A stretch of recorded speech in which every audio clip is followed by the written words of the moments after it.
regalo ko sa'yo.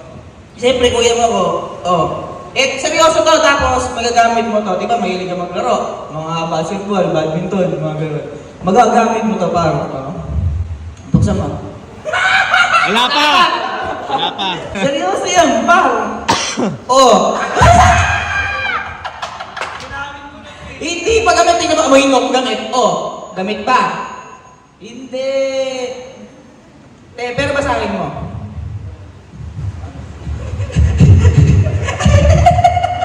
Bakit?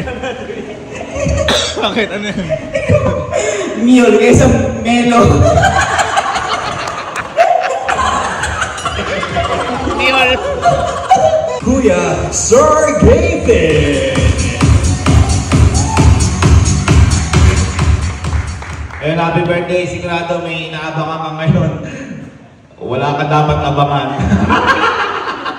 Hindi, kidding aside, gusto ko lang sabihin na alam ko may inaabangan kang regalo na material na bagay.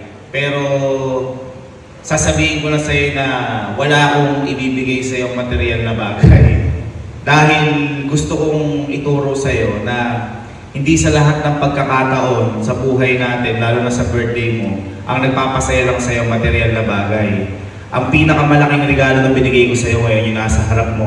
Yung mga kaibigan mo, pamilya mo, mga kaklase mo. Kasi yan, kahit na anong material na bagay, hindi mo pwedeng ipagpalit yung mga yan. Kaya magpalakpakan naman po tayo yan. Ayun, kasi si Kelsey po kasi, hindi pa po siya nakaka-experience ng kahit na anong party. Okay? Naka-experience lang po itong parang inuman lang.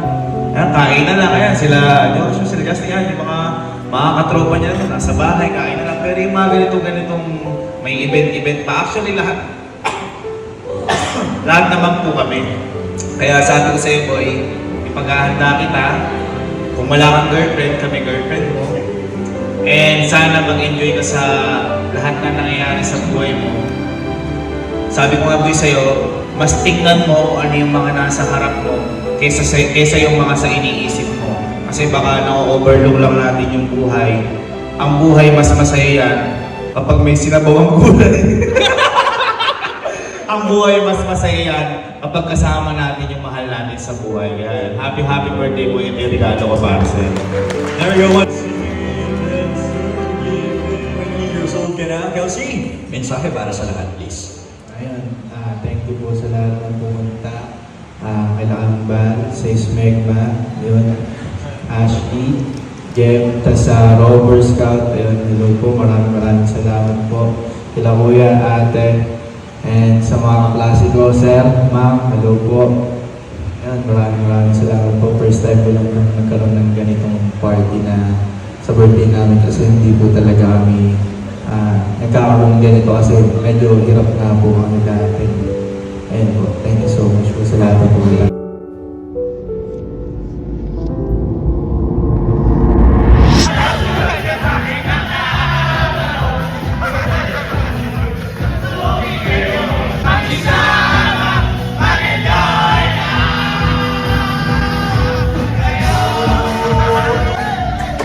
Tulad nga ng parating sinasabi ng tatay at nanay namin sa amin, ang pinakamagandang regalo sa buong mundo ay yung mga taong nakapaligid at nagmamahal sa'yo. Kasi yung mga yan, walang kahit na anong katumbas yan na salapi o kahit na anumang material na bagay. At isa pa, ang pinakamagandang tropa o kaibigan ay yung pamilya. Kaya masayang masaya kami dahil yung mga dati namin tropa noon o kaibigan namin noon, ngayon, pamilya na namin.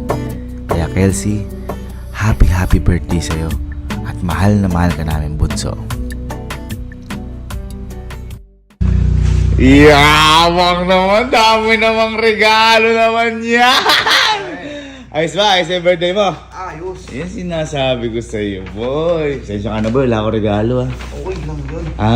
Okay lang yun. Naniniwala ka talaga na wala ko regalo?